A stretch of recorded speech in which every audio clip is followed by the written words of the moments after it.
Bien, bueno, ahí ya estamos en vivo, estamos iniciando esta transmisión de Aviadi. Eh, Buenos días para todos. Una mañana muy fría acá en Viedma.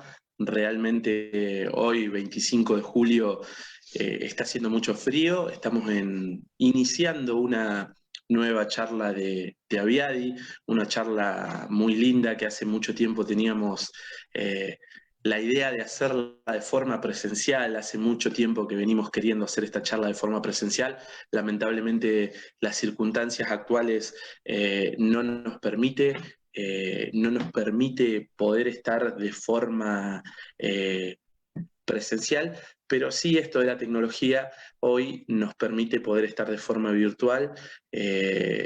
Para mí realmente como integrante de Aviadi eh, no, es un lujo, un placer poder presentar esta charla a una persona a quien yo aprecio mucho, que conozco de hace mucho tiempo, que me encanta su labor, que me encanta su dedicación como profesional, y es a quien tenemos hoy en esta mañana, en esta nueva charla de Viadi, que es la doctora Mabel Dexter. Buen día, Mabel. ¿Cómo estás? Realmente muy contento de que podamos estar haciendo esto más allá de las dificultades tecnológicas y todo lo que pueda surgir. Realmente estoy feliz de que podamos estar hablando de diabetes, de que te podamos tener en una charla de Aviadi a vos, que para nosotros en el inicio de Aviadi fuiste tan importante, fuiste ese motor principal de la atención de los chicos con diabetes en la ciudad, y que fuiste un poco el nexo con pediatras locales y que trabajaron tan pero tan bien, y bueno, que lo seguís haciendo con muchos chicos de Viedma. Realmente me llena de emoción poder estar haciendo esto, y después de tanto tiempo, de que varias veces fui a Bahía, fui a tu consultorio y no nos encontramos, pero bueno, poder estar charlando de vuelta con vos realmente es un honor. Así que te doy la bienvenida. Para los que no saben, hoy vamos a hablar un tema muy lindo, que es básicamente todo lo referido a diabetes infanto-juvenil, todo lo que nos preocupa sobre diabetes infanto-juvenil. Para quienes no la conocen, la doctora Mabel Dexter es médica especialista en pediatría y endocrinología infantil. Es la jefa del servicio de pediatría del Hospital Municipal de Bahía Blanca, Leónidas Lucero, ¿sí? Y una persona que hace un tiempo atrás realizaba aquellos famosos campamentos en Sierra de la Ventana que a muchos nos hizo clic en la cabeza, y realmente nos abrió un camino en esto de la diabetes y nos ayudó a entender muchas cosas. Así que, Mabel, estoy muy feliz. Bienvenida, gracias por estar ahí, gracias por dedicarnos una mañana para hacer educación diabetológica, y bueno, bienvenida. Yo te agradezco muchísimo y bueno, sí, efectivamente estoy muy ligada a esa ciudad, a pediatras que trabajaron mucho, como Mirta, como Cristina, y algunos que también reconozco, pero no me acuerdo los nombres, que me disculpen, pero a todos los tengo en mi corazón, digamos. Y también es un poco movilizante hacerlo de esta manera, porque nosotros estamos muy acostumbrados a abrazar a la familia de distintas maneras, a los niños, a los adolescentes, y que ahora no lo podamos hacer, también es todo un cambio de filosofía, digamos. Yo pensé, cuando puse el nombre de qué nos preocupa, era una manera de iniciar este encuentro o reencuentro pensando en los pacientes, en los niños, adolescentes y en las familias, y que ellos puedan manifestarlo, ¿no?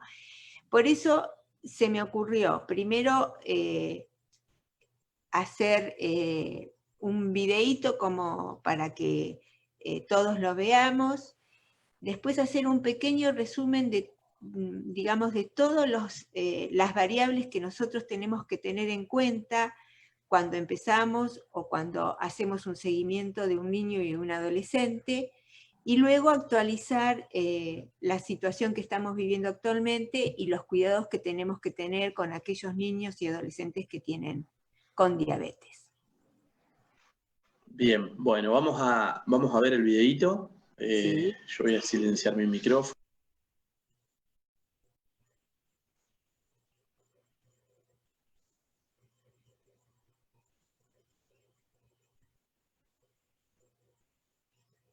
Dafne, tengo 9 años, como todos ya saben. Tengo diabetes tipo 1 hace 7 años y quería hablar sobre el tema de cómo nos llaman. De que nos llaman diabéticos. Nosotros no somos diabéticos. Yo me llamo Dafne, como ya les dije, y tengo diabetes. No soy diabética. Y también en los comerciales de que nos tiran siempre la misma bolsa, porque diabetes hay una, pero hay 3 tipos: diabetes tipo 1, diabetes tipo 2 y diabetes gestacional, que es cuando la mamá está embarazada y solo tiene diabetes en el embarazo, después ya no. Y en los comerciales siempre nos dicen les falta información porque no explican bien de que para qué es diabetes tipo 1 y que hay diabetes tipo 2. Ellos solo dicen, bueno, para diabéticos. Y está mal también que sea para diabéticos. Es para gente que tiene diabetes. Y no me gusta, y eso genera falta de información en la gente. Piensa que hay una sola y listo. Diabetes hay una, como ya expliqué. Y también con esto voy a cerrar, también quería hablar sobre el tema del bullying. De que no me gusta de que se rían por nosotros o que nos digan, ay, pareces un robot o cosas así, porque nosotros llevamos aparatos para sentirnos bien, obvio, porque nos podemos sentir mal, nos puede bajar, subir, cualquier cosa, y tenemos que controlarnos, censarnos o lo que sea. Pero hay gente que no entiende, no es comprensiva de que es una condición y nada más, no una enfermedad o cosas así que vos decís, ay, me va a contagiar. No, por eso tienen que informar de las cosas que yo estoy queriendo contar. Y me gustaría mucho de que también la gente que tiene diabetes cuente. Y bueno, muchas gracias por ver el video. Y bueno, por favor entiendan. Un beso. Chao. Dafne, tengo 9 años, como todos ya saben.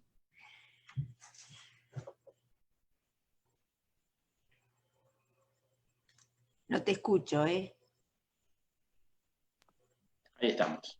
Bien, bueno. Entonces, ¿empezamos? Vamos a arrancar, vamos a visualizar el PowerPoint, el primer PowerPoint. Vamos a explicarle a la gente este video era introductorio. Antes que arranquemos, Mabel, quiero aprovechar la situación también para mandarle un abrazo grande a nuestro querido Nito, ¿sí? Nito, sí. Nuestro querido Nito está pasando por un momento por ahí difícil para él.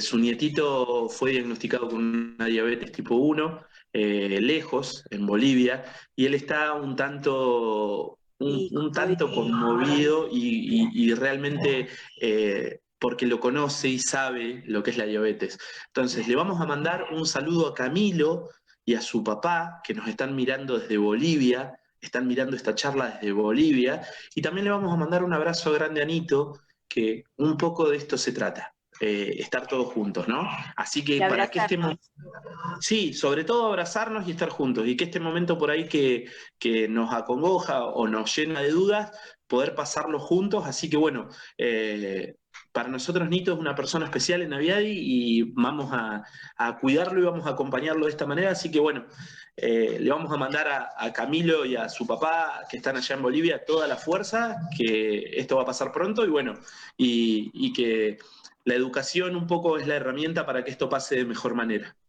Bien. Listo. Bueno, yo les comenté que cuando pensé en este encuentro, tenía que hacer hincapié en qué aspectos a ustedes les preocupa y digamos, y tocar en todo lo que concierne a la diabetes en niños y adolescentes. Con lo cual, nos hicimos me hice preguntas como que todos convivimos con la diabetes, ¿sí? No todos tenemos diabetes, sino que convivimos siempre o en el club, o en la escuela, o digamos, en la familia, tenemos alguna persona que presenta diabetes. Entonces me dije, ¿entonces todos somos iguales? Eso fue una pregunta, ¿sí? Que me hice yo. Después dije, ¿las mismas causas desencadenan nuestra diabetes? Es decir, ¿tienen una misma desencadenante? Entonces empecé a pensar en cómo nos clasificaron, digamos, la diabetes. Tenemos diabetes tipo 1, que es la insulino dependiente, que tiene una causa, la causa fundamental es la búsqueda de anticuerpos. Digamos, nosotros somos personas que podemos tener enfermedades autoinmunes y una de las más comunes es la diabetes insulino dependiente. O también podemos encontrar este nombre que se llama idiopática, que es cuando un paciente tiene diabetes y nosotros en la búsqueda de anticuerpos no le encontramos anticuerpos positivos. Tenemos la diabetes tipo 2, que digamos lamentablemente cada vez es más frecuente en los niños, por encima de 10 años ya nosotros tenemos la posibilidad de, si la detectamos, de intervenir con medicación. Hasta hace pocos años la diabetes tipo 2 se daba en los adultos que presentaban sobrepeso, obesidad, digamos, y que una vida sedentaria, y esto favorecía el desarrollo de la diabetes tipo 2, que era por falta de sensibilidad de la insulina, no es que no tenían insulina. Bueno, esto está pasando con mayor frecuencia en nuestros niños y en nuestros adolescentes, con los cuales tenemos que estar atentos en los controles pediátricos para ver cómo, digamos, evitamos el desarrollo o por lo menos nos retrasamos, porque a veces hay un factor hereditario que lo permite. Entonces si podemos retrasar la aparición de esta diabetes, es mucho mejor. Otros tipos de diabetes quiere decir que son secundarios, por ejemplo, a síndromes genéticos, a medicación. También tenemos la diabetes neonatal, es decir, que aparece en el primer año de vida, y tenemos la diabetes gestacional. También tenemos una diabetes que se llama MODY, que se puede presentar que hay varios tipos, tenemos un mapa genético muy amplio y el tratamiento es, según el tipo de diabetes, es con insulinosensibilizadores, con insulina, o a veces no requieren insulinoterapia, pero es de control como cualquier otra diabetes. Bien, pensando en, digamos, qué nos une o qué factor común tenemos, es la hiperglucemia. Es decir, nosotros con este parámetro a nivel de laboratorio sabemos que estamos ante una situación que debemos intervenir. Es decir, esto no lo podemos dejar, digamos, en libertad, y tenemos que tratarlo lo antes posible. ¿Por qué? Porque, digamos, la diabetes se caracteriza por una hiperglucemia crónica, es decir, si nosotros los dejamos evolucionar, digamos, esta hiperglucemia crónica trae alteración en el metabolismo de los carbohidratos, de las grasas, de las proteínas, con lo cual todos los alimentos que nosotros a nivel, digamos, nutricional se ve alterado porque al no poder metabolizar los carbohidratos, nosotros hacemos uso de las grasas, que son las que nosotros vamos a notar cuando hacemos un análisis de orina, que aparecen cuerpos cetónicos en un principio, y después esa acidosis que producen estos cuerpos cetónicos son los que van a desencadenar la deshidratación, van a desencadenar la acidosis con la cual se presenta en una descompensación que se llama cetoacidosis diabética. También tenemos alteración de las proteínas, porque en el afán de compensar el mal uso de los carbohidratos, nosotros echamos mano de las proteínas que nunca se deben usar, porque eso produce pérdida de la acción plástica que tiene, de la acción importante que tienen las proteínas en un niño y en un adolescente que está creciendo. A largo plazo, esta hiperglucemia crónica no solamente va a producir lo que nosotros llamamos una cetoacidosis en el momento del debut, sino que a corto y largo plazo también va a traer trastornos microvasculares y macrovasculares, es decir, todas las secuelas que nosotros hacemos mención cuando nos encontramos con un mal control o un control inadecuado, es porque estamos viendo, digamos, a futuro qué es lo que puede ocurrir. Acá tenemos, digamos, es un recurso, un elemento, lo que vemos es los marcadores a nivel genético que nosotros podemos encontrar y, digamos, nosotros vemos que 1 de cada 20 individuos tiene susceptibilidad a desarrollar diabetes. Eso no quiere decir que el 100% lo manifieste. Genéticamente nosotros podemos encontrar anticuerpos como el ICA512, el antiinsulina, el anti-GAD, que son anticuerpos de nuestra inmunidad que se manifiestan junto con factores del medio ambiente y alteran la célula beta, que es la fabricadora, digamos, de insulina. Esta acción de los anticuerpos va a tener un ataque que nosotros llamamos de autoinmunidad a través de linfocitos y van a destruir la célula beta provocando una disminución en la formación de insulina. En general, cuando los niños o los adolescentes ya presentan aumento de poliuria, es decir, el aumento de la orina, que empiezan con nicturia, es decir, que a la noche se manifiesta principalmente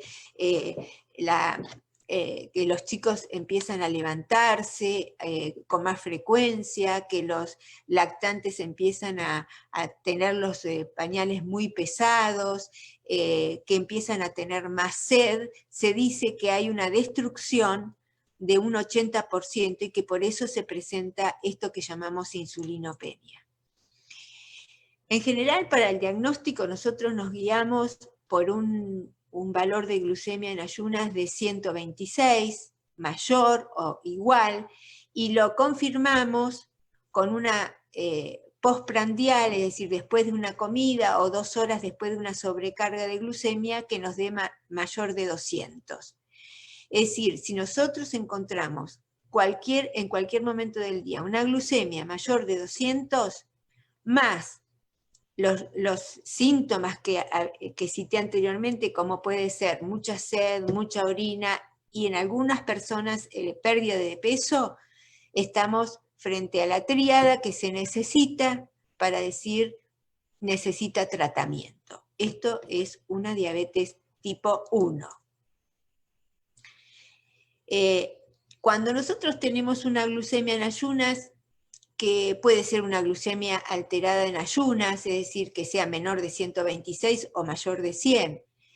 Y tenemos dudas y no nos refieren claramente algún síntoma que nos haga pensar, tenemos que hacer una prueba de sobrecarga o una postprandial que es mejor tolerada, por ejemplo, por los niños y los adolescentes que la sobrecarga de glucosa, y encontramos a las 2 horas postprandial o postcarga un valor mayor de 200, digamos que estamos en un periodo de comienzo, que en ayunas presenta valores normales de glucemia o levemente alteradas, pero después de una comida ya tenemos valores compatibles con diabetes tipo 1. Digamos que el periodo de estado ya es cuando en forma permanente nosotros vemos, tanto en ayunas o postcarga, que presenta mayor de 200. Con estos valores, los niños, si lo dejamos evolucionar, vamos a estar frente a un cuadro de deshidratación, de cansancio. Los niños cuando empiezan en el periodo de estado es muy llamativo en los pequeños la irritabilidad por la sed que tienen y no pueden y no saben pedirla, por un cansancio muy importante a nivel muscular, es decir, los chicos se levantan muy bien y en el correr de las horas a la tarde presentan dolores musculares fundamentalmente en los gemelos, decaimiento general, y bueno, cuando en la evolución, nosotros podemos tener una respiración agitada, un decaimiento muy marcado, y estamos frente ya a la cetoacidosis diabética. Bueno, también cuando nosotros no tenemos claro, porque en ayunas tenemos alterada, una glucemia normal o levemente alterada, y tenemos algunos síntomas como es el cansancio, y algún miembro de la familia presenta alguna enfermedad autoinmune, como puede ser una tiroiditis, ¿sí? También buscamos, porque es muy posible que dentro de la misma familia algún miembro lo presente también. Entonces, sabemos que un 25% de los chicos y adolescentes puede asociarse a la diabetes tipo 1 también una tiroiditis con hipotiroidismo. Así que eso lo hacemos también una vez diagnosticado y que empieza, digamos, el tratamiento con insulina. Nos abocamos a también descartar que no tengan otras enfermedades que se asocian frecuentemente, y ellas son los trastornos tiroideos, ¿sí? Y la celiaquía. Es de rutina, nosotros hacemos por lo menos una vez al año los exámenes de tiroides y podemos hacerlo cada 2 años los exámenes y anticuerpos de celiaquía. Estas dos situaciones de enfermedades asociadas autoinmunes se pueden presentar en forma concomitante con la diabetes tipo 1 y se caracteriza porque presentan con mayor frecuencia hipoglucemias, es decir, se disminuye por menos de 70, a veces con síntomas, a veces sin síntomas, y es por la alteración en la absorción de los alimentos. Con lo cual, ante hipoglucemias inexplicables, es importante, si hace más de un año que no hacemos este control, repetirlo. Una vez que empezamos el tratamiento, nos tenemos que preguntar, ¿debemos realizar el mismo tratamiento todos los niños y adolescentes? Y no. Tenemos que primero poner digamos, si tenemos una mesa de tratamiento, cada pata de esa mesa, que cada vez sumamos más, primero teníamos 4, ahora tenemos 5, y cada una tiene una jerarquía diferente, pero todas son importantes. el tratamiento con insulina, el plan de alimentación que cada vez está más abierto, la actividad física regular, aeróbica, la educación diabetológica y el apoyo psicoterapéutico.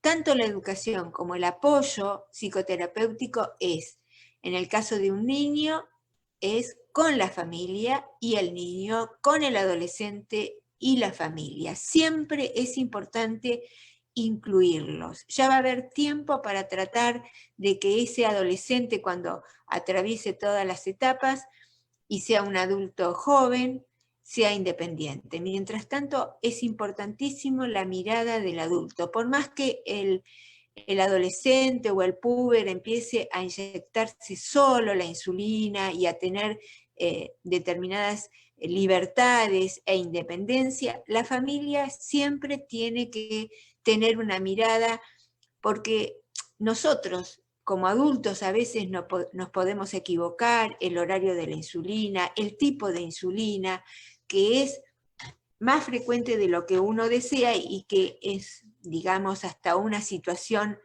que es común.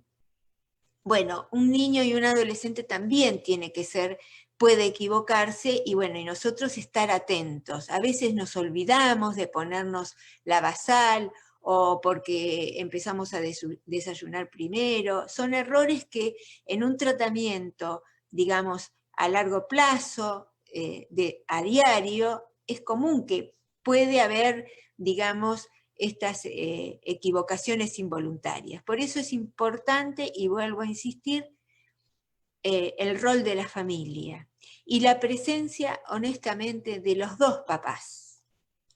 Cuando la familia está, digamos, están presentes los dos papás, es mucho más fácil el tratamiento, el seguimiento, y en general está demostrado que la presencia de los dos hace que haya menos reinternaciones en los niños y en los adolescentes.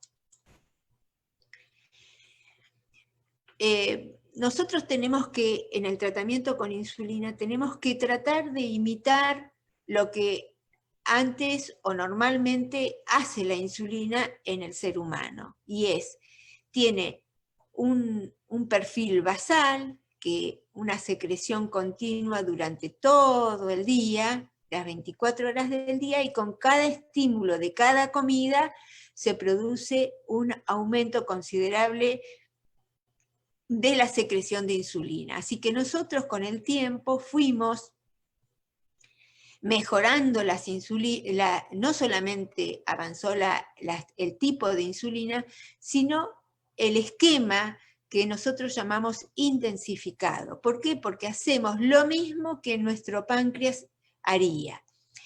Nosotros todavía tenemos que, digamos, según el lugar donde vivimos, tenemos acceso a las insulinas de larga duración, como por ejemplo la NPH, que cada vez se utiliza menos. ¿Por qué? Porque tuvimos la fortuna de conocer los análogos lentos. La NPH sigue siendo en algunos pacientes muy bien tolerada y con muy buen control metabólico, pero en ocasiones hay que ponerla cada 12 horas, en ocasiones hay que ponerla en 3 dosis, con lo cual, y con digamos, el conocimiento de que tiene mayor posibilidad de producción de hipoglucemias. Cuando aparecen los análogos basales, nosotros tenemos la ventaja de colocarlo cada 12 horas también, o una vez al día, y con una acción estable, digamos, es una meseta que empieza a las 20, 30 minutos y de acción prolongada. Pero esto nos hace necesitar de los análogos rápidos que son necesarios en las correcciones, ¿sí? Que empiezan que son la Aspártica y Lispro, que empiezan su acción a los 15-20 minutos, con un máximo a los 60 y que duran hasta 4 o 5 horas. Estas son las insulinas de elección preprandiales y que se colocan en cada comida. Digamos, la cristalina que se usaba antes, que duraba casi 6 a 8 horas, ha sido desplazada por estas que mencioné al principio, con muy buena tolerancia y con menor, que junto con el tratamiento con las insulinas basales, tienen una menor cantidad de hipoglucemias. Los análogos lentos, que son los ya conocidos, Glargine y Detemir, empiezan a las 2 horas y en general, digamos que duran 24 horas. Y ahora tenemos una insulina basal que también tiene una liberación mucho más lenta, que a veces en algunos individuos dura hasta 44 hasta 72 horas y que tiene, digamos, la ventaja que la podemos usar en los mayores de 1 año de vida, que tienen menor incidencia que los análogos que ya conocíamos lentos con las hipoglucemias, que tienen menor variabilidad intrapersonal, ¿sí? Y variabilidad extra, digamos, con otros pares, y que tiene una mayor elasticidad horaria, ¿sí? Así que, digamos, de a poquito vamos mejorando con los tratamientos. Además, hemos tenido la aparición de las bombas de infusión de insulina, con sensor, sin sensor, que eso ha beneficiado muchísimo cuando no tenemos un buen control metabólico con los esquemas intensificados. Es indicación de primera línea una paciente con diabetes que se embaraza. Tenemos los puertos de inyección de insulina, que es un tratamiento intermedio con, digamos, a la bomba y los tratamientos de terapia intensificada, donde es un puerto donde nosotros podemos aplicar durante 72 horas las inyecciones de insulina. Lo único que tenemos que tener el reparo de cuando nos toca la basal lenta con la corrección, de hacerlo con una diferencia de 40 minutos, pero ustedes piensen que cuando empezamos a cansarnos de las múltiples inyecciones, que en los tratamientos intensificados son aproximadamente 5 por día, este puerto nos favorece que si cambiamos cada 72 horas, nosotros pinchamos a un niño en un mes 10 veces, mientras que si nosotros tenemos un promedio de 5 inyecciones diarias, lo hacemos 150 veces. Tenemos las lapiceras descartables, que también es todo un avance. Tenemos las lapiceras de medio punto, que no son descartables y que nos facilitan las correcciones fundamentalmente en los niños muy pequeños. También tenemos jeringas y tenemos las agujas para las lapiceras de 4, 6 y 8 milímetros. Quiere decir que en este aspecto hemos avanzado muchísimo.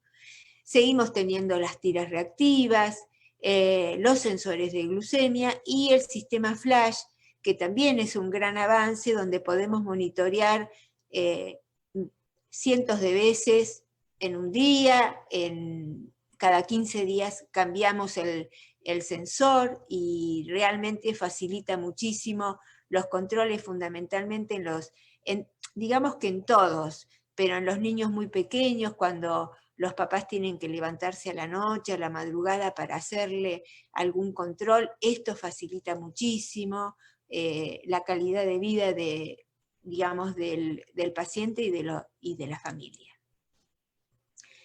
Bien, la cantidad de insulina que se requiere aproximadamente es según las etapas de la vida de nuestro paciente. En general, al comienzo es 0, digamos, no alcanza a 1 unidad por kilo. Después tenemos mayor requerimiento en los adolescentes porque estamos en presencia de las hormonas contrarreguladoras, como son las hormonas sexuales, de la hormona de crecimiento. Nuestro paciente está en pleno desarrollo y hay una insulinoresistencia fisiológica por la testosterona, el estradiol, y además la hormona de crecimiento que favorece el estirón puberal. Terminado el crecimiento, todos sabemos que en general los requerimientos de insulina disminuyen. ¿Por qué el tratamiento no es igual en todos los pacientes? Porque depende de la edad, del peso, del estadio puberal, de la evolución de la diabetes, si estamos en presencia de una luna de miel o de remisión. Si ya pasamos muchos años, pero en la etapa de luna de miel o remisión es una etapa que es atravesada por muchos pacientes que comienzan y que se sugiere que empiezan a requerir menos cantidad de insulina y que se sugiere que dejar una cantidad muy pequeña de dosis de insulina, aunque sea basal, como para dejar en reposo al páncreas, no forzarlo, y de esa manera mantener la función durante más tiempo. Seguir con los controles. La alimentación según es la cantidad, la calidad, la distribución. Hay algunos parámetros, pero les vuelvo a decir, cada vez abrimos más la alimentación. ¿Por qué? Porque nosotros tenemos el concepto de que de la corrección permanente ante cada comida, con lo cual si nosotros vamos delante de la comida, las complicaciones de una hiperglucemia crónica que habíamos citado cuando empezamos no se va a producir. La actividad física es un aliado, hay que incentivarlo desde muy pequeños, en los más pequeños en los parques, al aire libre.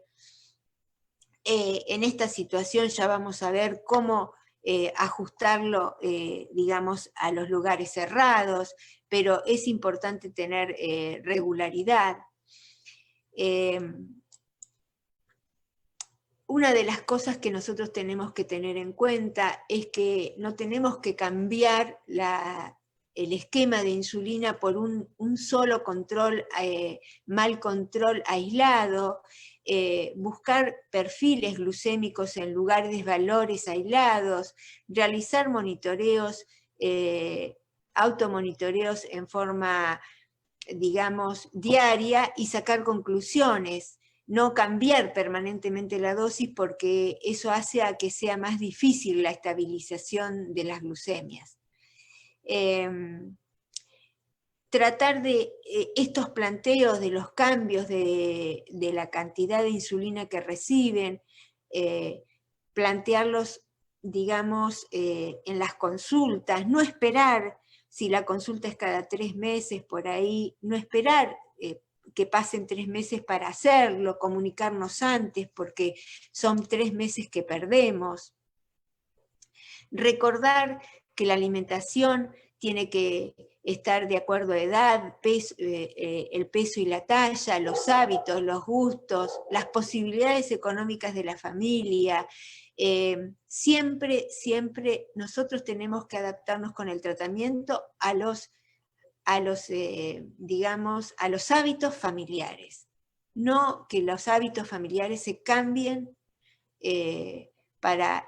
digamos, según el tratamiento. Recordar que la alimentación por allí es diferente, la cantidad de calorías, me refiero, es diferente en la mujer que en el varón, que siempre la alimentación está repartida, que cada vez tenemos más cantidad de carbohidratos complejos, que el aporte de proteínas es del 20% y de las grasas de un 30%. Que se distribuye en el día, que un 50% está en el almuerzo y la cena y otro 50% en el desayuno, la merienda y las colaciones, cuando las necesitan. Que tenemos alimentos protectores, que nos ofrecen macro y micronutrientes, por ejemplo la leche y los derivados, las carnes, los huevos, frutas y verduras son protectores, tienen micro y macronutrientes. Micronutrientes se llaman las vitaminas, los minerales. Recordar, ahora que está muy en boga digamos, los planes o las dietas vegetarianas muy estrictas, el veganismo, digamos, estar atentos porque en los niños, en los adolescentes, hay proteínas de origen animal de alto valor biológico, que el ser humano no los puede formar y que es necesario incorporarlos desde afuera, como consejo, que siempre tiene que estar, digamos, controlado por alguien idóneo en estos planes de alimentación, porque hay déficit de vitamina D, hay déficit de vitamina B12, cuando faltan las carnes rojas puede haber anemias, más en las mujeres que empiezan a menstruar, que han tenido su primera menstruación, también hay que estar atentos.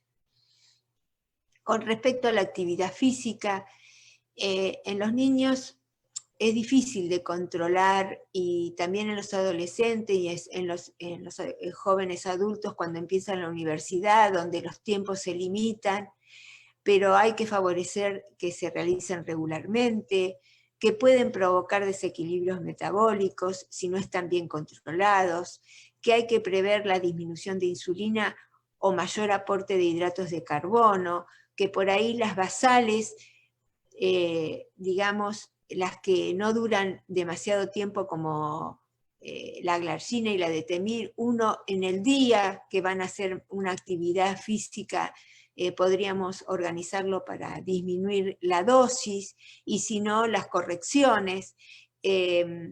Hay que estimularlos para la participación en deportes grupales, evitar los riesgos que nos ofrecen los deportes de riesgo, como el buceo, el paracaidismo, y si es posible, el monitoreo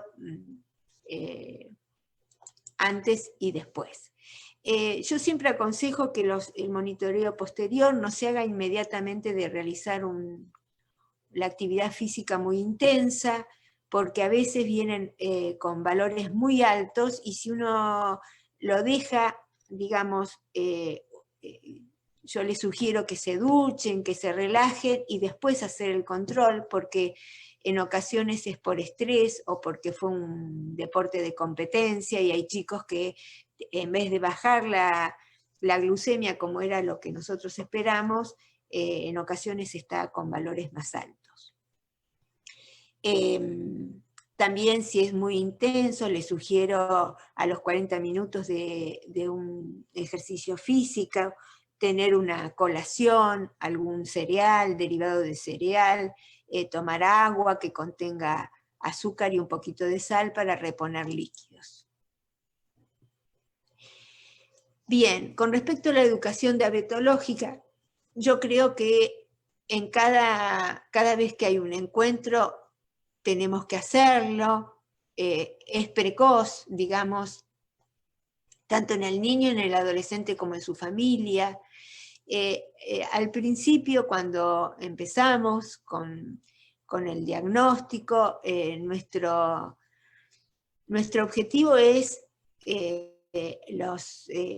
digamos, las técnicas, enseñar la colocación de la insulina, cuándo realizar controles, cuándo llamar por teléfono ante cualquier duda que les genere, que se puedan aplicar la insulina, o enseñarles a los papás, enseñarles a la confección y el valor que tiene la libreta de controles, la adaptación de las dosis, que siempre al principio ante cualquier duda lo consultan. Y además, uno de los parámetros que tenemos que tener en cuenta es la posibilidad de las complicaciones agudas, como pueden ser las hipoglucemias. Destaco esto porque cualquier familia que en sus inicios presenta una hipoglucemia importante o severa, es un marcador para una situación de estrés, yo les diría a largo plazo, de tener temor a repetición de este evento. Entonces, al principio uno es más permisivo con la cantidad de insulina, con las correcciones, hasta que se afianzan y, digamos, lo toman como un evento con más herramientas para que si se produce puedan intervenir. Bien, el apoyo psicoterapéutico me parece que es una pata también fundamental, que necesitamos en algún momento, quizás al principio no, pero a futuro lo necesitan. Es un apoyo tanto para el niño, el adolescente, como para la familia. Pensar en una situación de control permanente, a largo plazo, digamos, una cosa cotidiana que a diario tenemos que realizar. Entonces, hay momentos en la vida de cualquier paciente o de la familia donde es necesario charlar esta situación. A veces uno no tiene las herramientas, uno como médico no tiene todas las herramientas para ayudar a esta familia en este camino. Entonces, uno puede ofrecer, no es la obligación, pero sí tenerlo en consideración para cuando uno se sienta desbordado, requerir este apoyo. Puede ser individual, puede ser familiar, puede ser grupal.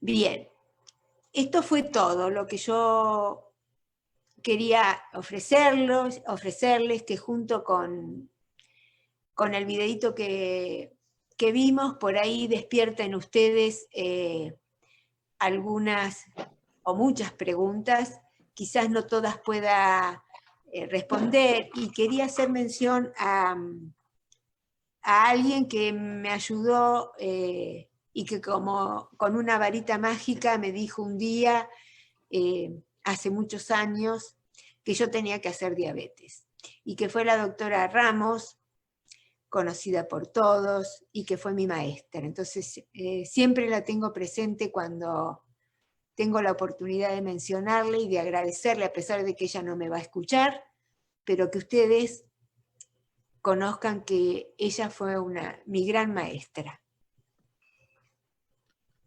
Uy, Mabel, re lindo. Entré así en la charla. Realmente, viste que Toussaint tenía un dicho que cuando hacía los espectáculos decía, puede fallar. Viste que la tecnología nos quiso dejar a pata, pero sin embargo la remamos y salimos airosos de esa situación. Me encanta, porque no hay tecnología que nos impida hacer estas cosas cuando realmente le ponemos todas las ganas. Realmente estas cosas me ponen muy contento que podamos salvar o solucionar una situación que se da sobre la marcha, que es una situación habitual que puede pasar en cualquier presentación en vivo, pero bueno, lo importante es que también lo pudimos hacer de esta manera y me encantó. Ya hay mucha gente que está haciendo preguntas. No sé si vos querés avanzar con lo de COVID, por ahí, o querés que hagamos unas preguntas y después avanzás con lo de COVID, como vos quieras. ¿Sabés qué? Yo te diría de seguir con la presentación, con la actualización con respecto a esta situación nueva de la pandemia, y después como cierre. Dale. Perfecto. Dejo que sigas con eso. Bien. Bueno. Estamos atravesando una situación muy especial. Yo a veces digo, parece una película de ciencia ficción, pero bueno, tenemos que sacar fuerzas donde a veces no tenemos y seguir adelante. Y es la presencia de este virus nuevo que no era tan nuevo en alguna parte del mundo, pero que bueno, que la globalización y la modernidad hizo posible que todos estemos teniéndolo en el centro de la escena. Entonces yo dije, bueno, ¿cómo puedo, qué herramientas les puedo ofrecer a ustedes con respecto a cómo cuidarnos?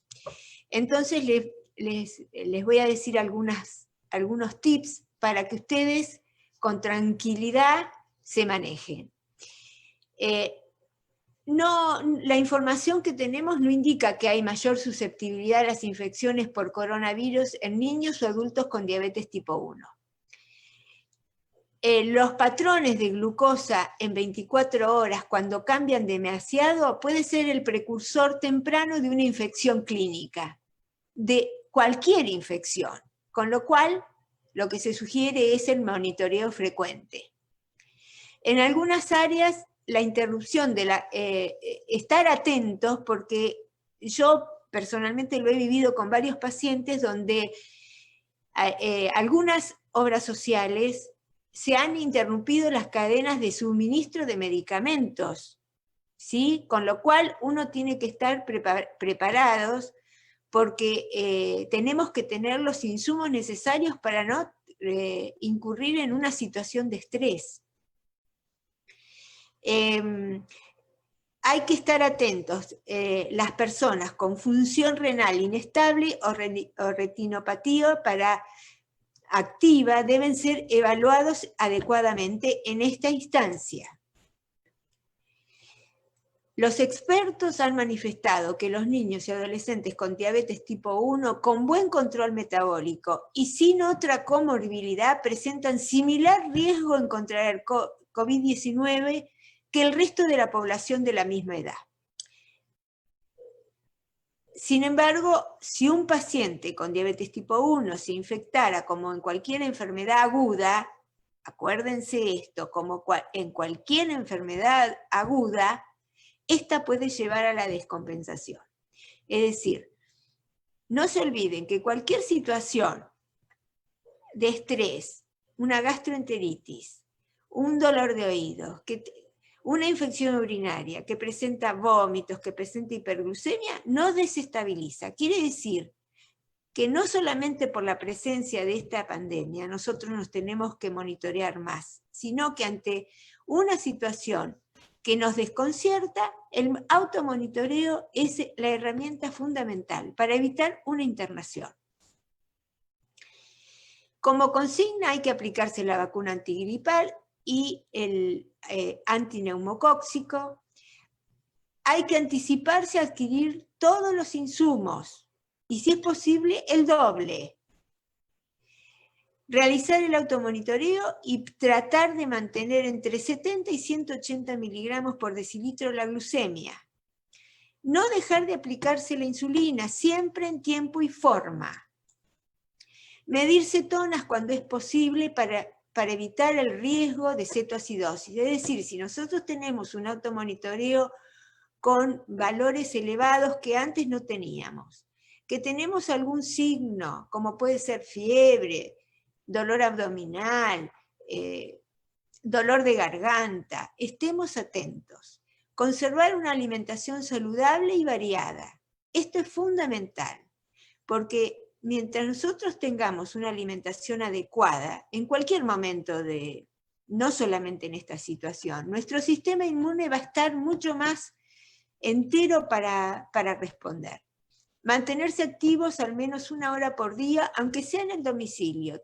Todos los que tienen patio, los que tienen balcón, si tienen una bicicleta fija, si pongan música, bailen, si es posible, si no quieren salir, pero si tienen una mascota y la sacan a dar una vueltita, salgan con la mascota, es decir, traten de mantenerse activos. Siempre tener disponibles los números de teléfono del equipo de salud ante una situación de urgencia. Bien, Si ustedes tienen fiebre, dolor de garganta, tos, dificultad para respirar, siempre mantenerse en el domicilio y ante cualquier situación de estas, hablar por teléfono. Tenemos algún teléfono en la provincia de Buenos Aires, 148, que atiende a los casos pensados de que pueden ser por la pandemia. Si hay que concurrir a una emergencia, siempre llevar todos los elementos del tratamiento con uno. La diabetes no es indicación absoluta para la internación, es decir, si nosotros tenemos una persona con diabetes que tiene algún síntoma leve y puede permanecer en su casa, si tiene en su casa las condiciones adecuadas, es posible permanecer en casa. Hacerse el hisopado, hacerse los controles, pero permanecer en casa aislado. Si el niño o el adolescente con diabetes se hidrata adecuadamente y no tiene complicaciones asociadas, puede manejarse, digamos, desde el domicilio y con el médico de cabecera. Hay que informarse adecuadamente. Digamos, esto hace a la salud mental de todos. Es decir, no solamente del niño o del adolescente que tiene diabetes, sino para toda la población. Informarse, conservar la tranquilidad, generar espacios seguros y climas positivos, ser optimista, mantener una organización de rutina. Esto es muy importante. Yo también lo sugiero en cualquier niño o adolescente en las vacaciones. Nosotros tenemos 3 meses de vacaciones. Si no nos ordenamos, porque nosotros venimos, si bien ahora no tenemos clases, y por mucho tiempo creo que en muchos lugares donde hay muchos contagios o virus comunitario, no vamos a tener clases. Las clases y el trabajo son grandes desordenadores del día a día. Entonces siempre tenemos que mantener, bueno, nos acostaremos un ratito más tarde, nos levantaremos un ratito más temprano, pero no dejar de tener una rutina, digamos, organizarnos adecuadamente para no, digamos, perder parte del tratamiento. Que nuestros vínculos afectivos estén presentes, es decir, tener llamados telefónicos, vernos a través de una camarita, es una prioridad. Esto que yo les decía, organizar y planificar espacios con actividades atractivas. Abordar la situación actual de manera eficiente. ¿Qué quiere decir? Ser ejecutivo ante cualquier duda. Bueno, se me plantea esta duda con mi niño, mi adolescente, ¿qué tengo que hacer? Entonces, bueno, buscar ayuda. Si no es al médico de cabecera, es al equipo de salud, llamar al número que tenemos de referencia, pero no quedarnos con la duda. No molestamos a nadie. Mantener las redes sociales activas. Cuidar de nosotros y de los otros. Bien. Estar atentos, digamos, a algunos síntomas y consultar, porque a veces tenemos mucho temor a exponernos a un contagio. Entonces, si nosotros notamos que en una familia algún integrante tiene muchas ganas de orinar, tiene mucha frecuencia en orinar, tiene pérdida de peso, tiene mucha sed, tiene falta de energía, cansancio, estamos ante síntomas que nos están diciendo que puede ser una diabetes, ¿sí? Entonces, hay que interrogarlo, hay que verlo, Yo en esta etapa tuve 6 pacientes nuevos con debut, desde el 25 de marzo en adelante, con lo cual, digamos, eran 2 cosas que teníamos que ver. Por suerte ninguno se infectó, pero tuve 2 cetoacidosis graves porque tardaron en ir por el temor al contagio, y digamos, y 3 que pude tratar en forma ambulatoria. Entonces, Recomendamos interrogar sobre los síntomas que les cité anteriormente y que por todos ustedes es muy conocido. Y que todo niño comprometido o con fatiga hay que realizarle una glucemia. Iremos a una unidad periférica de salud, que siempre tienen un sensor de glucosa, iremos a la guardia, hablaremos con el pediatra, con el médico clínico, pero no dejaremos de descubrir si realmente es necesario consultar a un centro de mayor infraestructura.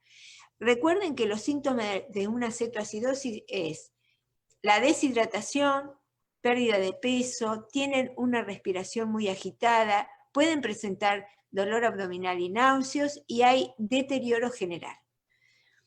Recuerden que la demora en la consulta, diagnóstico y adecuado tratamiento pone en riesgo la vida de nuestro paciente.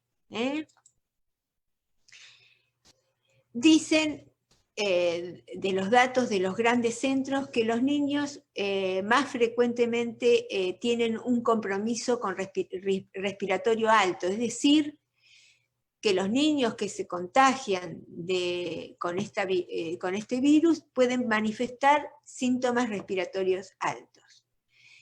Que hay evidencia de que en la materia fecal puede haber por varias semanas carga viral.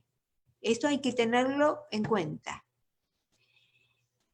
Que a través de la materia fecal, en niños y en bebés pueden ser causa de transmisión. Que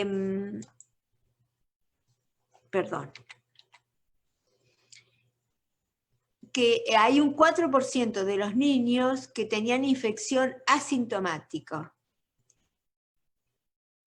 Y que los niños en general sin síntomas no se testean. Los niños pueden jugar un papel importante en la transmisión viral basada en la comunidad. Quizás son los que menos los síntomas tienen, pero es el móvil del contagio. Parece que los niños tienen la misma susceptibilidad que los adultos para infectarse, pero tienen menos probabilidades de desarrollar síntomas severos. Sin embargo, la importancia de la transmisión del virus sigue siendo que los niños, la mayoría de los niños infectados, tienen un contacto familiar documentado, es decir, que ellos se infectan con algún familiar con síntomas previos. Los niños de todas las edades pueden contraer este virus, aunque parecen verse afectados con menos frecuencia que los adultos. La fiebre y la tos son los síntomas más comunes, pero menos frecuentes que lo reportada por adultos, y el 18% pueden ser asintomáticos. Cuando se realiza una tomografía pulmonar en general, es más frecuente una imagen de consolidación o de vidrio esmerilado. Esa es la imagen, el patrón que tiene la tomografía computada. Los niños previamente sanos generalmente tienen síntomas leves y buen pronóstico. El pronóstico se ensombrece si se asocia a otra enfermedad grave o crítica. Los niños tienen poca comorbilidad, es decir, no tienen grandes secuelas. ¿Por qué? Porque se cree, y primero porque no fuman, ¿sí? Así que atentos los papás que fuman mucho. Y segundo, porque tienen un sistema todavía inmune inmaduro. Eso los protege. ¿De acuerdo? Porque los receptores de este virus no están totalmente desarrollados. La respuesta inmune innata parece ser mucho más activo en niños, ¿sí? Y el timo es un órgano que los defiende y que parece ser que está presente. Como resumen, los niños, dice para fortuna de los pediatras, cursan con formas leves. La diabetes tipo 1 no parecería ser un factor estricto de riesgo estricto. Estar atenta ante formas de presentación con compromiso inflamatorio multisistémico que puede aparecer aún en niños hasta en ellos, en los sanos, ¿sí? Bueno, y otra vez gracias. Maravilloso. Maravilloso, maravilloso. Me quedé con algo lindo y que lo quiero rescatar. Contale un poquito a la gente quién es Olga Ramos, porque por ahí mucha gente no la conoce por nombre, pero realmente para mí Olga Ramos merece que me ponga de pie y que aplauda. Los que estamos hace mucho tiempo en esto, conocemos y sabemos de la calidad profesional de Olga. Contale un poquito a la gente quién es Olga Ramos. Bueno, Olga, además de tener un vínculo, ¿cómo hago para agrandar la pantalla? ¿O no? ¿No tengo que hacer nada? No tenés que hacer nada, te están viendo perfecto. Bien, no, Olga para mí es, digamos, yo la conocí a Olga, si digo el año es como delatar mi edad, pero bueno, en el año, mira, lo asocio mucho porque en el año que yo la conocí era después de la Guerra de las Malvinas. Y yo en ese momento estaba haciendo una pasantía, una concurrencia en el Hospital Gutiérrez de niños, y por cuestiones de la vida me presento en ese año en el servicio de endocrinología del Hospital de Elizalde, que es la ex Casa Cuna, también de Capital Federal. Y allí, con la primera persona que me encuentro es con el doctor Cires, Jorge Cires, que para mí fue como, en mi profesión, como un papá. Un hombre sumamente generoso, que era el jefe del servicio, y que sin preguntarme, yo le pedí permiso para empezar a asistir. En ese momento no había residencia de endocrinología. Entonces yo le pedí si podía ir al servicio. Y me dice, ¿cuándo quiere empezar? Es decir, ni me pidió el título de médica. Y ahí, dentro del servicio del doctor Jorge Cires, conozco a una mujer maravillosa que hacía diabetes con él, ¿sí? Y yo, honestamente, fui a hacer endocrinología, no fui a hacer diabetes. Con el paso del tiempo, Olga, ella iba 2 días al servicio de endocrinología y el resto de los días estaba en nutrición y diabetes. Y un día me dice,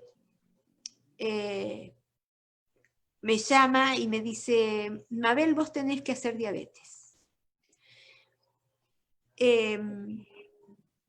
Así me lo dijo. Y yo le dije, ¿por qué, doctora?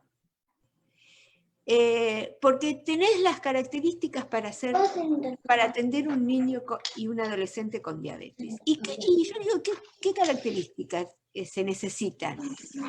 Nada, que sos optimista, que sos esperanzadora. Y yo en ese momento, confieso absolutamente, estaba atravesando una etapa de mi vida muy difícil. Primero porque estaba muy afectada por lo que pasaba en nuestro país, que era la Guerra de las Malvinas, muy movilizada, y segundo porque en ese momento a mi mamá le habían diagnosticado un cáncer. Con lo cual, yo la tengo a mi mamá todavía viva, pero no estaba en el mejor momento de mi vida. Sin embargo, ella percibió no sé qué cosa en mí. Y a partir de ahí me sumé a ella. Y bueno, y me abrió su corazón y su consultorio. Ella es una mujer que me enseñó, además de de cosas de la profesión. Yo, por ejemplo, la reemplazaba en cada congreso que se iba, yo iba al consultorio privado de ella, y con lo cual a mí me daba una seguridad, en el sentido de que si ella confiaba en cómo me iba a comportar yo, digamos, yo lo capitalizaba como persona, no como profesional. Bueno, siempre estuvo al lado mío. Ella, además, con el tiempo, yo después me vine a Bahía Blanca, y ella fue la que organizó un curso que duró 2 años, que lo repitió, donde armó una red con toda gente del interior. Es decir, ella invitaba, digamos, a gente de Misiones, a gente de Salta, a gente de Jujuy, todos pediatras que los formó en diabetología infantil y de la adolescente. Por eso yo le tengo un especial agradecimiento y reconocimiento. Fue muy generosa, así que siempre la tengo presente. Y les confieso algo, la charla que yo di, la primera, el modelo lo saqué de ella. Y yo ahora, cuando decidí hacer la charla, le digo, doctora, yo tengo una charla con gente muy querida de Viedma, y quisiera usar parte de una charla que tengo suya. Y la respuesta fue, lo mío es tuyo. Qué grande, qué grande. Entonces, bueno, con gente que es reconocida a nivel internacional, que vino a participar de varios campamentos a Sierra de la Ventana, que no es poca cosa, traer sus pacientes, y que vino con la jefa del servicio de diabetes del Gutiérrez, con la doctora Reisman, con la doctora Caicials, con el doctor Arce de Neuquén, digamos, referentes todos a nivel nacional e internacional, vinieron a Sierra de la Ventana a compartir con nuestros pacientes una experiencia maravillosa. Sí, realmente, bueno, cuando se habla de Olga Ramos en diabetes hay que ponerse de pie, y bueno, esto que contás vos, evidentemente evidenció tu calidad humana y tu calidad profesional. Yo, que te conozco de hace muchos años, sé de tu humanidad frente a tus pacientes y de cómo te manejás en la diabetes, y siempre digo lo mismo, por ahí las personas que hacen diabetes infanto-juvenil tienen como eso distinto que los hace estar preocupados por sus pacientitos, especialmente preocupados por el control de sus glucemias, por su familia, es como que solamente por ahí el que está de este lado y lo pasó lo entiende, pero realmente, Mabel, es muy lindo lo que nos contás. Tengo muchas preguntas para hacerte. Recolecté muchas preguntas, tengo muchas preguntas puntuales para hacerte, y después quiero que en el final de la charla, después que te haga las preguntas, que nos cuentes algunas anécdotas de los campamentos de Sierra de la Ventana. Yo tengo una para contar, pero la voy a dejar para el final, porque realmente es bastante lindo, y creo que en algún momento eso lo vamos a volver a hacer. No sé si en Sierra de la Ventana, no sé si en Viedma. No sé dónde, pero tendríamos que organizar algún tipo de esos campamentos donde tanto se aprende, donde tanto se vive, donde se convive. En la Boca. Tranquilamente puede ser en la Boca, sí, cómo no. Podemos ser anfitriones de un campamento, cómo no. Claro. Podemos organizarlo, pero eso que por ahí muchas veces a los chicos, yo creo que voy a rescatar una parte de lo que vos decías, de la importancia que es la educación, que por ahí es algo que mucha gente minimiza en el tratamiento de la diabetes, minimiza en el tratamiento de las enfermedades crónicas, y creo que la educación es un pilar angular para poder llevar todos los otros pilares del tratamiento y saber con qué herramientas contamos y cómo interactuar con esos pilares del tratamiento. Desde Aviadi nosotros siempre tratamos de revalorizar la educación, de fomentar todo lo que sea lo educativo, de tratar de unificar criterios, sumar y siempre estar presentes a través de un mensaje positivo en la educación, porque sabemos en la antigüedad muchas veces se educaba desde el mensaje negativo y está comprobado que a muchas personas un mensaje negativo educativo hace que en vez de adherirlos al tratamiento, los atemorice. Claro. Exactamente. Entonces, esto de educar desde lo positivo, de revalorizar las cosas que se pueden hacer en vez de contar lo que no vas a poder hacer teniendo diabetes Yo creo, Nico, que en la actualidad, digamos, cualquier paciente con diabetes está posibilitado de hacer todo, ¿no? Exactamente. Me parece que cada vez tiene menos limitaciones, que las limitaciones por allí uno se las pone, en cualquier aspecto de la vida, sí. Digamos. Uno dice, tengo esta edad, no voy a poder. No, yo creo que hay que intentarlo, y nuestros niños y nuestros adolescentes lo pueden, digamos, intentar y lo van a poder hacer, digamos. Yo siempre digo, yo tengo algunas cosas que yo me pongo como objetivo. Yo les digo, cada vez que nos encontramos, yo les pregunto cómo están. Y cuando alguno de ellos me dice, no sé, porque mirá no, yo te pregunté cómo estás en general, con tu familia, con la escuela, con el club, no te pregunté de la diabetes. A mí me interesa no solamente tu control por tu diabetes, me interesás vos como persona. Tal cual, ¿no? Tal cual. ¿Y qué proyectos tenés? Porque, digamos que hablando de nuestros pacientes, que tienen todo el potencial y tienen que estar llenos de proyectos a concretar, no podemos hablar solamente de la diabetes. Eso es un pedacito que nos lleva mucho tiempo, que nos tiene que hacer amigos de la diabetes, pero que es algo más que está en la vida de ellos. Que ellos tienen... digamos, nosotros no nos podemos reducir solamente a una glucemia, a una hemoglobina glicosilada. Rescato lo que decías de adaptar la diabetes a la vida del paciente. Pero rescato y valorizo totalmente eso. Claro, porque además vamos a tener mejores resultados si no modificamos la vida. Porque imagínate, yo tengo muchas familias con 2 hijos que son diabéticos, ¿sí?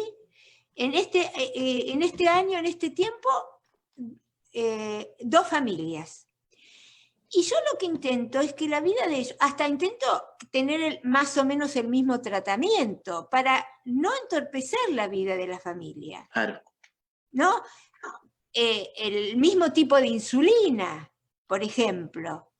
Con lo cual, no es que estoy cambiando el esquema del tratamiento, sino, bueno, yo intento hacerlo, pero mi objetivo fundamental es que la familia siga teniendo la misma vida que tenía antes.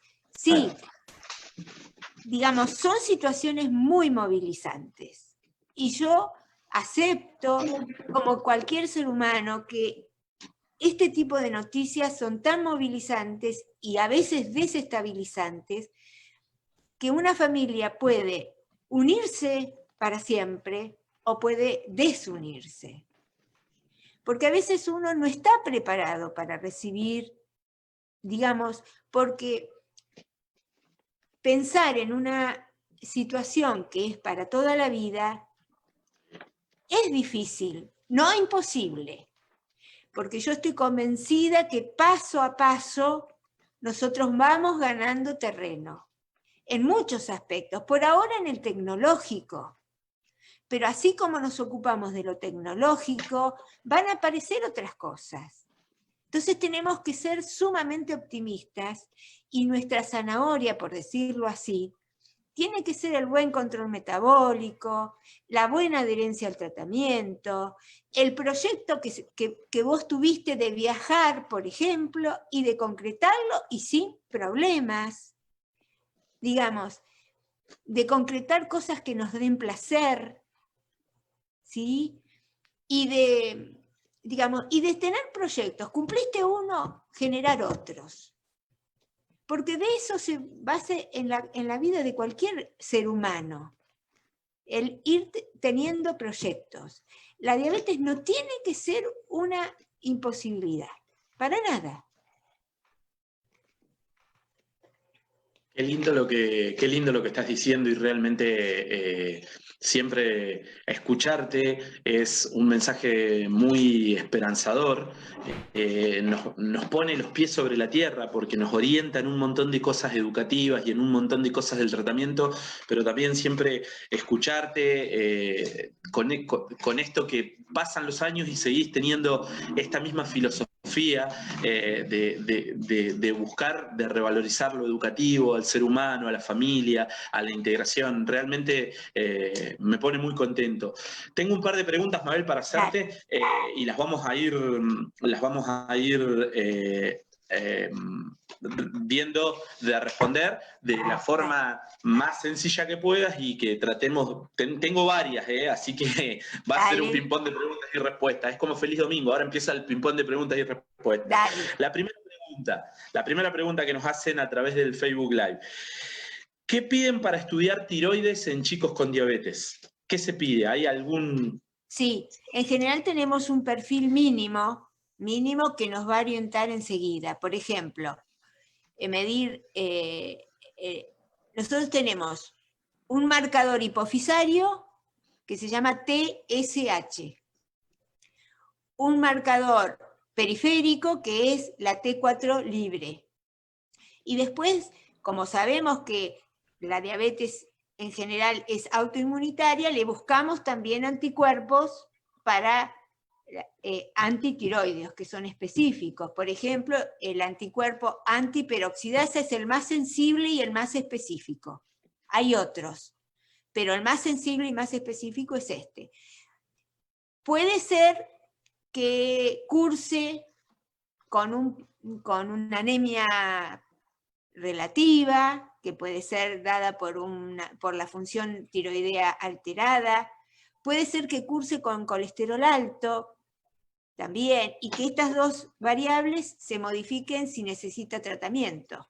Con lo cual, digamos, pero ese es el perfil mínimo que nosotros tenemos. Por supuesto que si los anticuerpos son positivos, con una función normal, es decir, en general nosotros en un niño hasta la pubertad, nuestro límite de corte es que la TSH sea mayor de 10 para empezar a medicar. Con un valor menor, en general lo chequeamos nuevamente. Pero si tiene anticuerpos positivos, y hacemos un chequeo cada 6 meses. Perfecto, bien. Vamos a pasar a otra pregunta. Tu experiencia en el uso de los freestyle, de la aplicación de los freestyle en tus pacientes, ¿desde qué edad lo estás indicando? ¿Desde qué edad lo estás recomendando? Y en general, en los más chiquitos, cuando el tamaño del bracito, por ejemplo, pueda cubrir todo el dispositivo, porque el peligro es que marque mal porque no se adhiera bien al brazo. En general tiene que ser mayor de 3 años. Bien, ¿sí? ¿Y qué resultado y qué nos puedes contar? Hay una adherencia muy interesante porque se controlan más, porque había chicos más grandes que no se controlaban, porque es cierto, digamos, el niño que tiene que hacerse 5 controles diarios, por ejemplo, o más a veces porque tuvo un episodio de hipoglucemia. Esta herramienta es importantísimo tenerlo. El otro día me peleé con un auditor. Me enojé muchísimo, porque me cuestionaba que el control metabólico de un adolescente no había sido adecuado, y bueno, yo le pedí, porque él dijo, si no mejora el control metabólico, yo no lo proveo más de freestyle. ¿No? Bueno, y me peleé en el sentido que le dije, pero ¿usted qué me está pidiendo a mí? ¿Usted se cree que vive solamente con diabetes? ¿Que está atravesando una pubertad? ¿Es una niña que tenía un trastorno de la alimentación? Y por último le dije, usted si tuviera un hijo o una hija en estas condiciones, ¿qué quisiera? Nada, no me pudo contestar nada, porque no es un pedido. Le digo, además, ¿usted qué está defendiendo? Si con el freestyle gasta menos tira. No, también hay que darle tira, sí, pero le da menos de la mitad. Y le sale más barato. Y le dije, ¿y si usted tiene que cubrir una diálisis, no es más costosa?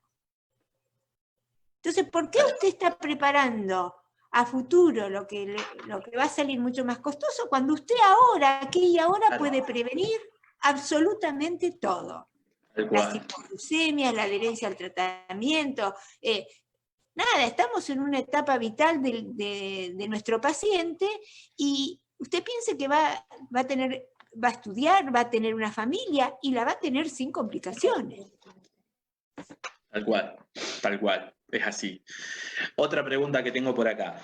Con el aislamiento, con el aislamiento social y obligatorio, ¿notaste que los chicos se descompensaron más o se descompensaron menos? Interpreto esta pregunta como que los chicos que tienen diabetes se descompensaron más o se descompensaron menos. No, la verdad, ya te digo, fueron todos debut, y un chico puntualmente que tuvo una descompensación, pero no se descompensó por la pandemia, sino que porque es una familia con muchas dificultades, y hubo un gatillo que fue algo emocional, y bueno, empezó con vómitos y se deshidrató. Pero el resto realmente me llaman por teléfono permanentemente y no han tenido descompensaciones. Bien, perfecto. Acá me preguntan algunas recomendaciones o me piden algunas recomendaciones que vos puedas hacer para el acompañamiento de un adolescente con diabetes. Algunos tips puntuales para acompañar a un adolescente con diabetes que se te ocurran ahora en el momento, luego de haber dado la charla, o que te vengan a la mente ahora. Bien, yo creo que en un adolescente lo que tenemos que hacer es negociar permanentemente. Si nuestro adolescente hace muchos años que tiene diabetes, es muy posible que tenga alguna rebeldía, como cualquier otro adolescente. Con lo cual yo creo que la negociación, es decir, supónganse, no me quiero poner el freestyle, por decir una cosa, y no me quiero hacer controles, ¿no? Me parece que es algo que puede ser común. Bueno, negociar.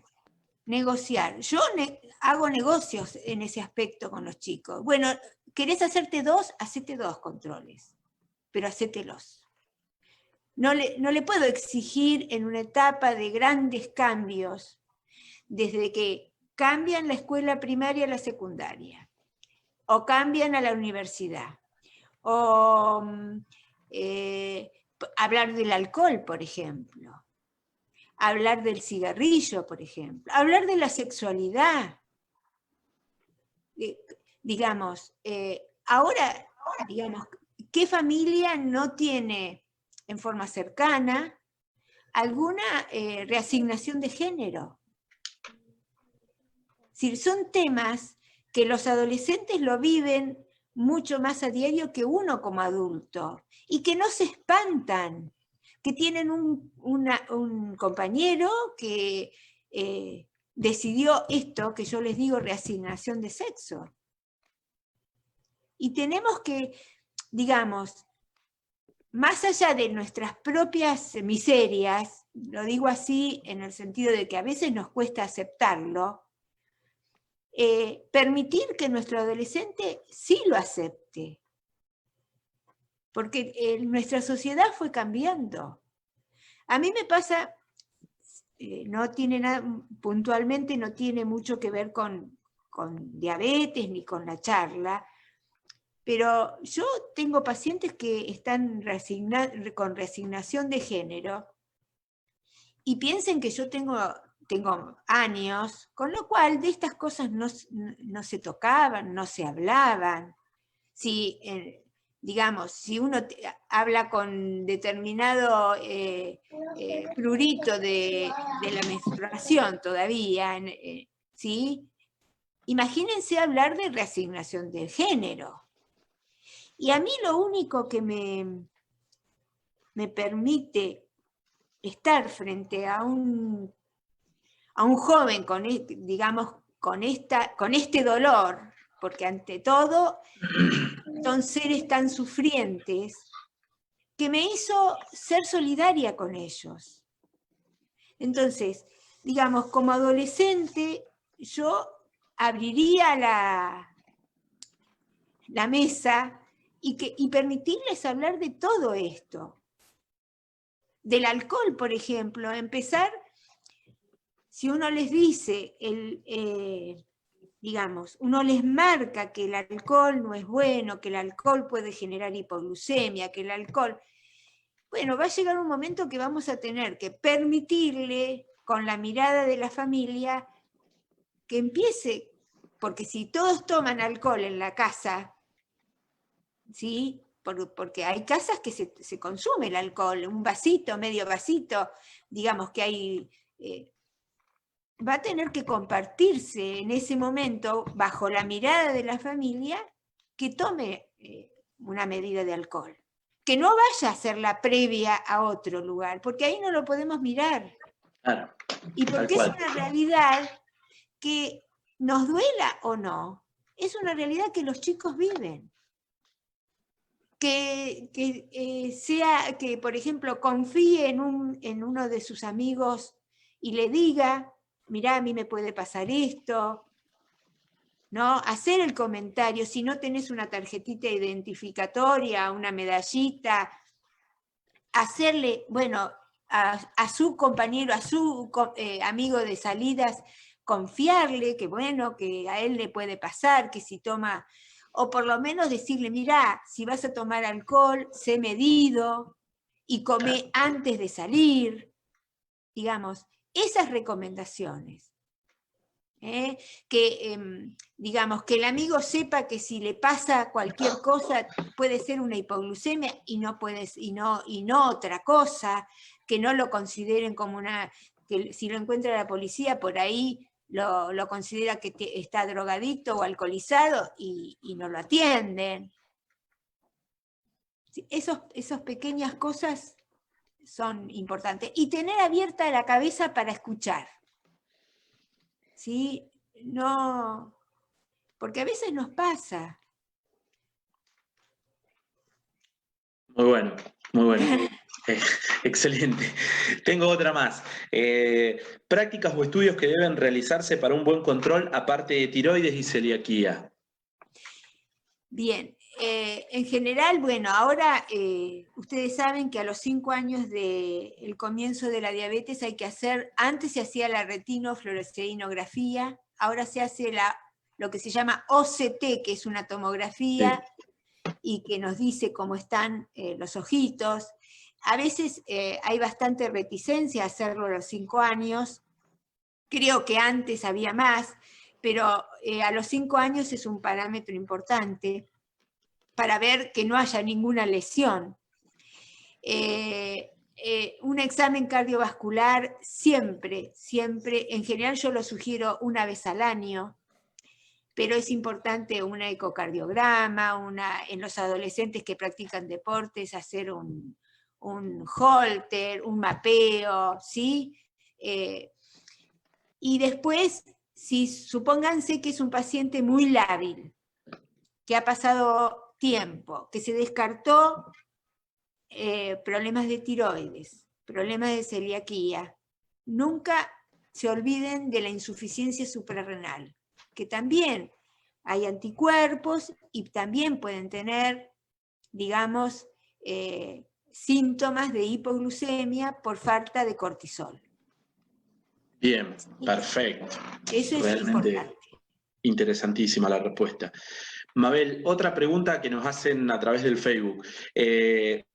Si puedes repetir un poquitito el concepto del puerto iPod, de aplicación de insulina. Bien. Así Bien. brevemente, como alguien que quiere terminar de redondear ese concepto. Sí, el iPod es una herramienta que es como un botón que se aplica, digamos, en forma como si fuera la inyección, nada más que eso puede permanecer fijo en un lugar de los habituales donde se coloca la insulina, como un dispositivo, ¿sí?, donde uno coloca todas las insulinas que le corresponden en el día. Por eso se llama puerto. Entonces, yo lo que he notado que a partir de la colocación de esto, los pacientes se corrigen cuando corresponde, porque no se pinchan fuera de ese lugar. Entonces, ustedes piensen que eso se cambia cada 72 horas, se pueden bañar, es decir, no es que es una limitación, ¿sí? Y es un paso intermedio entre el tratamiento intensificado, que donde se aplican 5 inyecciones por día a veces, y la bomba de infusión continua. Bien. Entonces, con esta herramienta nosotros, primero, el acceso es más fácil, porque una bomba de infusión es costosísima y entonces tenemos dificultades, pero haciendo una buena historia, en general, el iPod nos resuelve la adherencia al tratamiento. Bien, perfecto. Dura 72 horas, ¿sí? Y bueno, y la única cosa que tenemos que tener es que, supóngase, si la basal se la ponen, por decirlo, en el almuerzo, lo tienen que hacer unos 40 minutos antes de la corrección, para que no se junten y pierda la acción cuando se juntan en el puerto. O sea, para que las dos insulinas no se mezclen en el mismo momento. Debería haber un tiempo, un lapso de tiempo entre aplicación de distintas insulinas en el mismo puerto. Claro, exactamente. Perfecto, perfecto. Bueno, y acá con esta voy a ir cerrando, y porque ya se nos está yendo la hora, pero también quiero que hablemos un poquito de recuerdos, de algunos recuerdos que tenemos, de momentos compartidos en campamentos. Esta me parece muy interesante. Con una hemoglobina de 8 en el tiempo, sostenida en el tiempo, ¿cuáles son las consecuencias en los órganos? Y yo también voy a tomar esta pregunta y la voy a redirigir un poquito. ¿Cuál debería ser, de acuerdo a la edad, si bien esto es muy fluctuante, de acuerdo a la edad, cuál debería ser los valores de hemoglobina que nosotros nos podemos mantener? Y esto de entender que mucha gente, esto lo estoy agregando yo pero a la pregunta, pero que mucha gente confunde que el resultado de un buen control es un valor de glucemia y no el valor de la hemoglobina glicosilada. Por ahí, redondearlo de esa forma, esa pregunta. Sí. Mirá, ustedes saben que la hemoglobina glicosilada es un promedio de todas las glucemias retrospectivo, es decir, hacia atrás. Algunos dicen ya 45 días, otros dicen 2 meses. Nosotros estamos autorizados a hacerlo cada 3 meses. Pero es un promedio de todas las glucemias que nuestro paciente tiene. Antes se dividía en la edad. Dependiendo de la edad, nosotros teníamos una hemoglobina glicosilada. De hecho, nosotros en los niños muy pequeños tomamos, en vez de 180, 200 como rango, ¿sí? Porque nosotros en los menores de 3 años, ¿sí?, somos muy protectores del sistema nervioso central. Bien. No queremos que tengan hipoglucemia. Pero sin embargo, ISPAD, que es la organización internacional que maneja diabetes infanto-juvenil, habla de que a cualquier edad el valor ideal u óptimo de hemoglobina glicosilada es 7. Ya lo unificó, con lo cual el trabajo nuestro es mucho mayor. Digamos, yo no podría decir honestamente que 8 es muy malo. Habría que ver en qué contexto está ese 8. Claro, exactamente. Y además, que yo lo hablé con vos personalmente, también tenemos que ver que hay personas que tienen un excelente control metabólico y genéticamente tienen otra predisposición a hacer complicaciones. No le estoy diciendo tengan cualquier control metabólico porque igual va... No. Mejor es tener un control óptimo. Que, por ejemplo, tampoco pretendemos que siempre sea de 7 si logramos, pero que en el resultado anual de esa hemoglobina esté cerquita de 7. ¿Sí? A futuro, y lo que nosotros vemos es alteraciones en la evaluación de los ojos, fundamentalmente, que empiezan con microalbuminuria, que es el primer elemento a nivel renal que puede ser preventivo, es decir, no es categórico la presencia de microalbuminuria. Pero sí nosotros podemos iniciar un tratamiento donde el riñón haga menos esfuerzo. Entonces ahí utilizamos la medicación, el enalapril o el losartán. ¿Por qué? Porque el riñón trabaja menos forzado y de esa manera evitamos que aparezca la proteinuria. Que son los elementos, digamos que en general tratamos de que no aparezcan nunca, pero a veces aparecen después de los 10 años y se dice que las complicaciones empezarían después de la pubertad. Bien. Esto puede pasar a los 25, a los 30, eso depende de la evolución. ¿Sí? Nada, lo que yo quisiera es que no piensen que todo es categórico. Claro, porque exactamente. Cada persona es un individuo, un mundo diferente. Con lo cual, yo no me animaría a decir que tengo 2 pacientes iguales, no. Porque cada uno es uno en el universo, con lo cual Exacto. Estos son parámetros generales que uno toma. Que después se adaptan a cada persona en cada contexto de acuerdo a su realidad. Igual que cuando me preguntan, ¿y la piel se va a cicatrizar? Le digo, sí, se va a cicatrizar. Eso es un concepto de las personas con diabetes tipo 2. Y si tiene una apendicitis, y se va a mejorar y va a tener la misma evolución que un niño que no tenga diabetes. Porque es así, digamos, tenés que tener un muy mal control, muchos años, pero muchos años, para tener complicaciones. Y de hecho, la diabetes tipo 2 en niños, ¿sí? Así que esto es para que hagamos más prevención, tienen una evolución mucho más tórpida que el diabetes tipo 1, cuando no se trata. Es más, dicen que es más tórpido que en los adultos tipo 2. Con lo cual, estar atentos con aquel niño que tiene más sobrepeso, que, ¿viste? Ahora, en este momento, yo estoy viendo chicos que con el problema de la pandemia han aumentado de peso terriblemente. Bueno, eso tenemos que estar atentos. Bien, excelente, excelente. Realmente, bueno, ahí estoy viendo por el Facebook que te está saludando Lidia Caracoche. A través del Facebook Live nos está mirando Lidia. Hay gente de distintas partes del país. Ahora ya nos vamos a descontracturar un poquito, a relajar. Ya la remamos nunca mejor puesto para esta charla, la remamos en dulce de leche repostero y salió perfecta.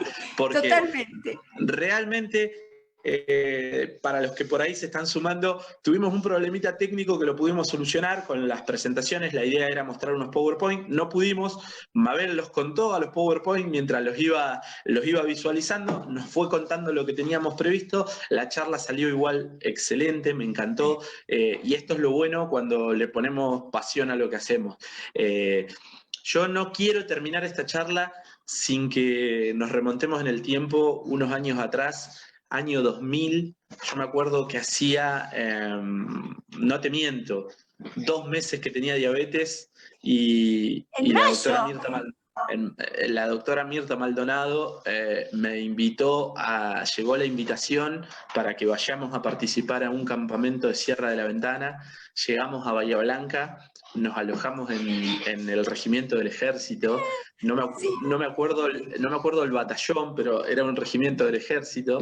De ahí nos... Ay, ni idea. Yo sé lo cual es, ¿eh? De ahí nos fuimos a Sierra de la Ventana, nos alojamos en el albergue municipal y convivimos 3 días. Fue mi primera experiencia como paciente con diabetes en un campamento. Yo ya tenía 18 años, era grande, iba acompañando a la Mirta para ver de esta experiencia. Convivimos con chicos de distintas edades, aprendimos las bases de la educación diabetológica también un poco cuando Aviadi recién estaba surgiendo. Estamos hablando del año 99, si mal no recuerdo, cuando Aviadi recién estaba dando los primeros pasos. Contame, ¿qué experiencia te dieron los campamentos? ¿Qué es esto?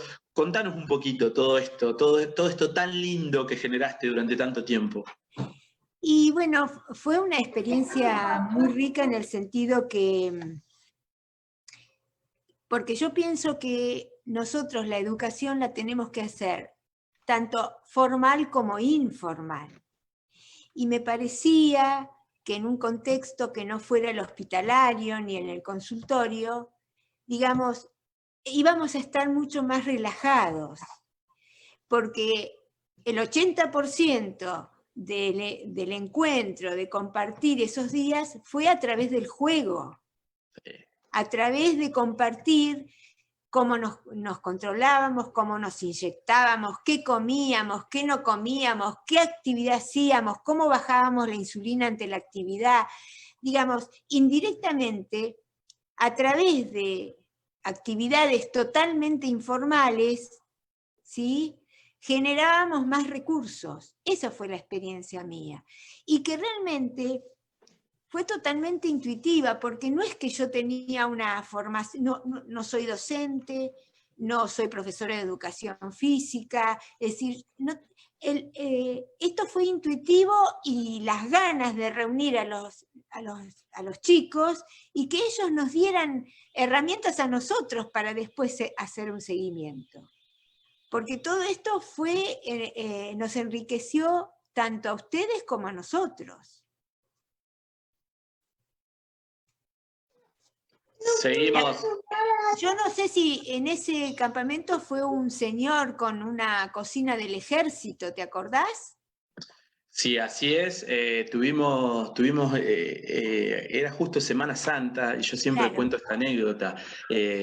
Esos días había que hacer un plan alimentario variado, y dentro de los planes alimentarios comemos carne, y tranquilamente pasamos la Semana Santa, nos olvidamos de todo. Había una cocina de campaña del ejército afuera del albergue, que nos cocinaban, nos preparaban el desayuno. Realmente fue una experiencia donde te despierta un montón de cosas. Otra cosa que también quiero rescatar, y ya cerrando y finalizando, nos pasó de todo, ¿viste? Se disparó la alarma de mi casa recién, no nos anduvo el PowerPoint y seguimos charlando, ¿viste? Esto es lo bueno. Esto es lo bueno, que no nos frena nada cuando tenemos ganas de hacer cosas. Quiero rescatar algo que hace mucho tiempo, que fue un vínculo muy lindo que teníamos, donde chicos de Viedma subíamos. En realidad era una actividad muy linda que hacíamos, que era 2 veces al mes salía una combi de Viedma que colaboraba el gobierno de la provincia, salía una combi de la ciudad de Viedma, donde en un viaje iban adultos al consultorio de la doctora Ana María Cabud, ahí en Bahía Blanca también, nos atendía, nos hacía todos los tratamientos, y a los 15 días salía la misma combi con chicos a tu consultorio. También en uno de los viajes me colé, fui colado, y me acuerdo de eso, de esa mística de llegar, bajar todos los chicos de la combi, atender uno por uno, hacer un horario especial en tu consultorio para atender a los chicos. Venía Mirta. Venía Mirta con nosotros en la Mirta se sentaba al lado mío y los atendíamos. Tengo esos recuerdos de allá en el tiempo, hace unos años, hace 20 años, un poquito más, y realmente veo cómo avanzó todo esto, veo las herramientas que teníamos en ese momento, que eran muy poquitas, y también las herramientas educativas, y las herramientas educativas que tenemos ahora, las herramientas tecnológicas, las herramientas en el tratamiento de la diabetes, y veo cómo va avanzando, pero sigo insistiendo con lo mismo. La esencia de la educación diabetológica, a pesar de que esté la tecnología, de que hayan herramientas, la esencia de la importancia de esto de la educación diabetológica, de saber cómo utilizar esas herramientas y saber qué es lo que podemos y qué es lo que, hasta dónde podemos con las cosas que tenemos. Porque yo siempre digo, podemos tener un Fórmula 1 guardado en el garaje de nuestra casa, ¿sí? Pero si no lo sabemos manejar, vamos a llegar a la esquina y posiblemente rompamos el Fórmula 1. Por eso siempre digo esto, podemos tener las mejores cosas, el acceso a la mejor tecnología, pero si nosotros no estamos educados y no sabemos cómo sortear situaciones que se van dando en la vida diaria de nuestra diabetes, en lo cotidiano, posiblemente ni toda la tecnología del mundo nos pueda ayudar y pueda reemplazar lo que la educación puede hacer. Totalmente, es así. Mabel, ha sido un gusto compartir esta mañana con vos. Fue muy emocionante, a pesar de todas las dificultades, pero bueno, me parece que las hemos sorteado. Sí, no, sin duda que ha tenido mérito esta charla, o sea, era importante. Para mí era algo muy importante después de tanto tiempo poder volvernos a encontrar. Ya hicimos el reencuentro virtual, en un futuro próximo. Claro. Ahora nos queda el presencial. Pero ahí les muestro todo. Ahí llevamos los PowerPoint. Te tomo la palabra que vamos a, en algún momento cuando todo esto pase y nos acomodemos, vamos a hacer algún tipo de evento presencial. Sería muy lindo, también sería muy lindo, ahí la veo a Lidia Caracoche, invitarla a Lidia, poder juntarlas a las dos, hacer una jornada muy linda. Realmente tengo que agradecerte en nombre de Aviadi, en nombre de todo el grupo de papás, en nombre de toda la gente. Si bien yo me puse al frente de esto porque manejo un poco, veo que me están faltando algunos conceptos, pero manejo un poco la parte está un poquito más tecnológica, pero atrás de todo esto hay un montón de gente que es una ONG, una asociación, que todos los días, de distinta forma, algunos desde distintos lugares, tratamos de colaborar para que la diabetes se visibilice, para poner temas en agenda, en este caso puntual la diabetes tipo 1 de niños y adolescentes, en otros casos la diabetes tipo 2 de personas un poco más grandes, pero siempre tratamos de revalorizar esto de la educación, del acompañamiento y de entender que atrás de la diabetes, como vos muy bien lo decías, hay personas que les pasan un montón de cosas y que muchas veces solamente el que tiene diabetes y su familia termina de entender lo que la diabetes genera y cómo cambia los estilos de vida y lo que produce en un hogar, en una familia, y tomo tal cual las palabras que vos decías. Así que no tengo más palabras que de agradecimiento, darte las gracias por tomarte un sábado a la mañana, por conectarte a través de una cámara. Sé que es difícil tener que hablarle a una cámara y tener que hablarme a mí, pero sepas que está saliendo. Es un placer. está saliendo por el Facebook Live y hay muchísima gente que le está mirando. Ya llevamos casi 2 horas de transmisión y tenemos la misma cantidad de gente desde que empezó la transmisión. Subió, bajó, pero nos mantenemos en la cantidad de visualizaciones. Eso es algo hermoso. Y bueno, también contarle a la gente de Aviadi que la próxima charla, antes de que terminemos y que se desconecten, va a ser el próximo sábado 8 de agosto. Vamos a definir algún tema, ya plantearemos algún tema. Eso va a ser el sábado 8 de agosto. Sigan a través del Facebook Live de Aviadi. Mabel, te mando un abrazo muy, muy grande y te doy las gracias en nombre de todos. Te digo lo último, que espero que les haya servido y que reciban de mí lo mejor. Nada por más. supuesto que sirvió y lo sentimos así, Mabel. Un abrazo gigante, un abrazo para todos los que nos están viendo. Nos vemos prontito, quédense en casa. Un cariño enorme a todos, a todos. Cuídense mucho. Chau, Mabel, chau para todos, cuídense mucho. Chao. Quédense en casa.